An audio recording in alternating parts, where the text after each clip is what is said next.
नागनी हिरन जे किस्से में कान पड़ा लिए मोडे हो गए ठहली कमड़ी काली जिसके लाग वो नर जाने चौटास की आड़े। एक चैनल खोल रखा अपना दादा विष्णु गिल हंडिया का नाम तो खोल लो उसने कर रखा बोले सतगुरु कर लिए मोडे हो गए ठहली कमड़ी काली।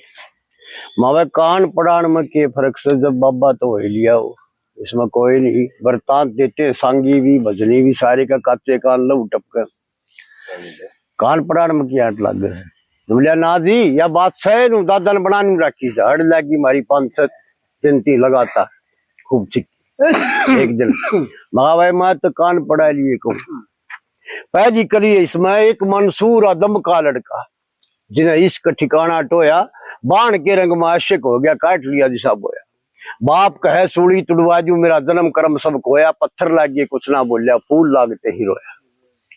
तो एक जो आदम देश का बादशाह था आदम नाम उसके 2 औलाद लड़के का नाम मंसूर और लड़की का नाम मंसूरा। और मंसूरा कोई फकीर था उसकी सेवा करने लगी दुनिया का कि मुंह पकड़ा जा है उस पास धर लिया मेरा बाबा गिल्ली से छोरी राजा की या बादशाह की।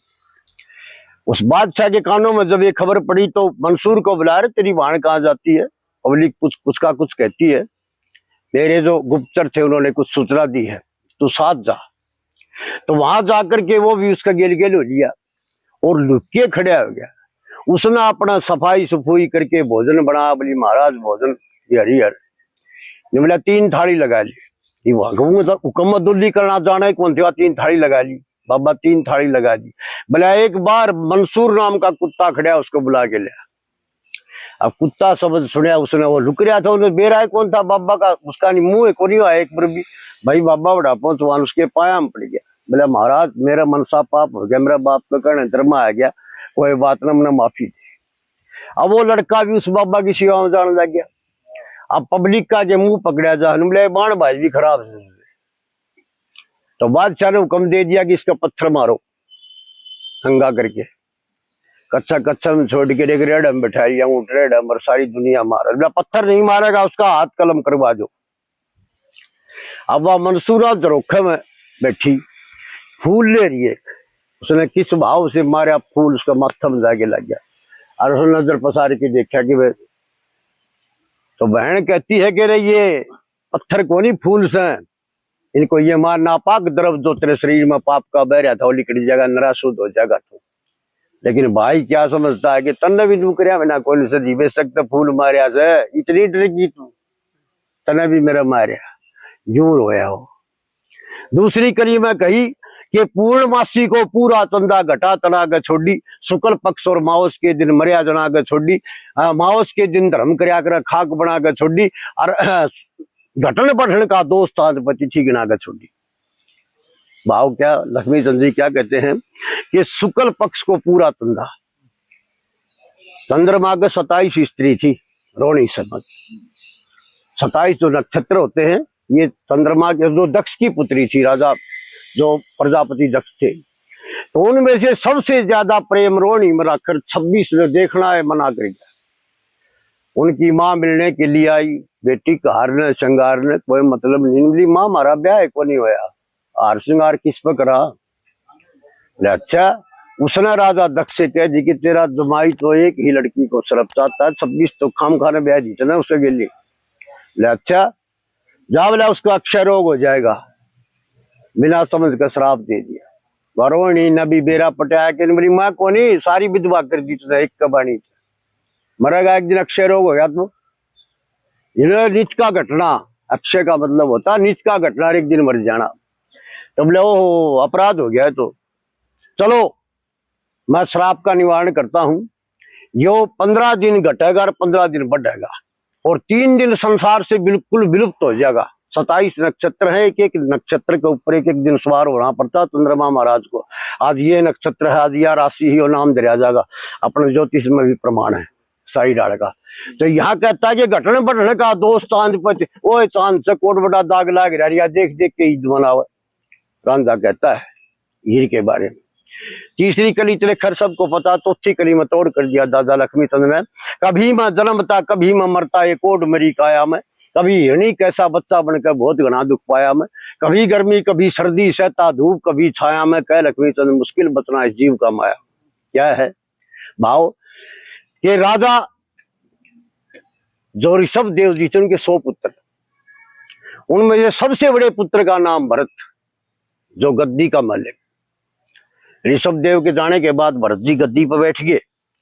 तो जब वानप्रस्थ का समय हुआ, तीसरी अवस्था को प्राप्त करने लगे अपने, तो बोले अभी मेरे से मोह छोड़ के राजपाट अपना लड़का का तिलक करके और वन में चले गए तपस्या करने। कोई 100 सैकड़ों वर्ष बीत गए वर्ष।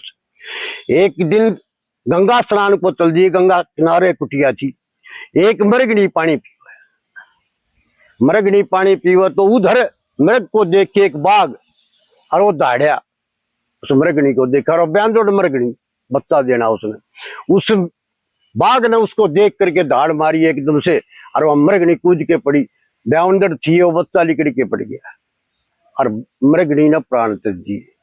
अब राज ऋषि भरत अपनी आंखों के सामने सबकी में देख रहे, उनने क्या किया, उस बच्चे का मैला वगैरह साफ कराया, गंगा जी में साफ करके अपनी गोदी में उठा ले आए, गवाड़ी पाड़ी आए अपने रेवड़ ले करके, किसी की बकरी किसी की भेड़ का लगा के पाल लिया। कुछ प्रति दिन का जो अपना भिक्षान जो लेके आते उसको खिलाते, मोटा ताजा मृग का बच्चा खूब ताजा कूदांड, कोई परवाह नहीं किसे डाल की भी। तब स्वर्गलोक से पालकी आई कि हे राज ऋषि भरत, आपकी तपस्या पूर्ण हो, आप स्वर्गलोक के लिए चलो। चलते चलते रियो ध्यान आ गई, इस मृग नहीं के तो कोई शिकारी मारेगा और या कोई शिकारी जानवर मार लेगा, यो जीना को नहीं। यूं करते करते स्वर्गलोक पहुंच गए।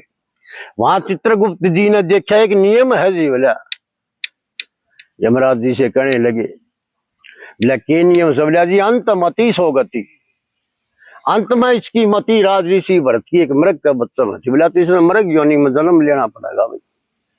उल्टा स्वर्ग में छोड़ दिया, एक मृगनी के पेट पड़ गया, थाना को नहीं पकड़िया, 2-3 दिन तड़प के मर गया, नहीं तावड़ी पांडा छुट्टे। एक ब्राह्मणी के पेट में पड़ गया, अब ब्राह्मणी के पेट में पड़ गया तो अपना माँ दूध प्याजे चोटी करना, प्याजे चोटी, थोड़ा और बड़ा हुआ मट्टी छा जा मट्टी खा ली, रोटी खेत खा जा रोटी, पत्ते छा के पत्ते खा लिए। एक जड़ की तरह से जैसे एक पेड़ होता है, अपने आप को यो मान लिया कि संसार में तो एक वृक्ष के माफिक है, जो कि मैं कुदरत ने दे दिया वो तेरा आहार है, मस्त मौला अपना खूब फिर।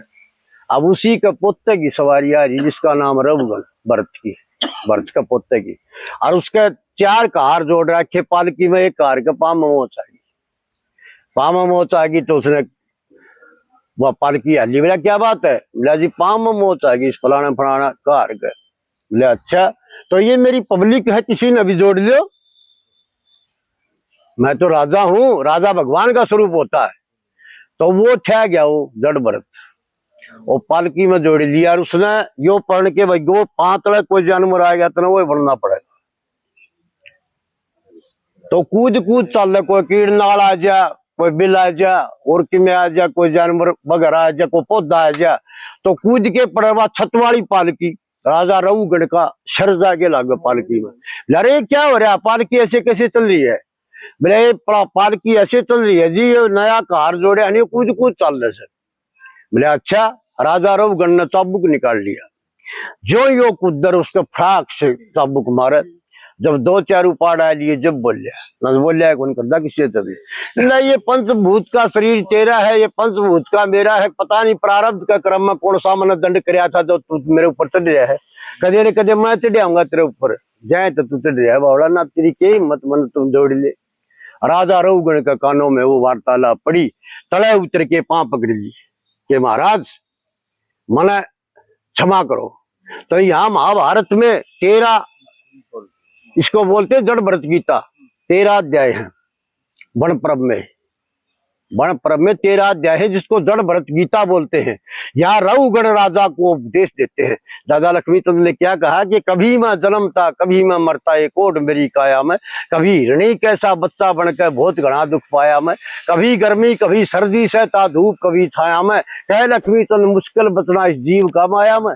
जड़ भरत के दिल पर चोट लगी और सबसे जगह निराली, जिसके लग गए चोट वो नर जाने चोट आसकी आड़ी। ये यही से मतलब पंडित जिया के हैं गणकरी रागनिया गढ़ के खोल नहीं कोई आज के टाइम में।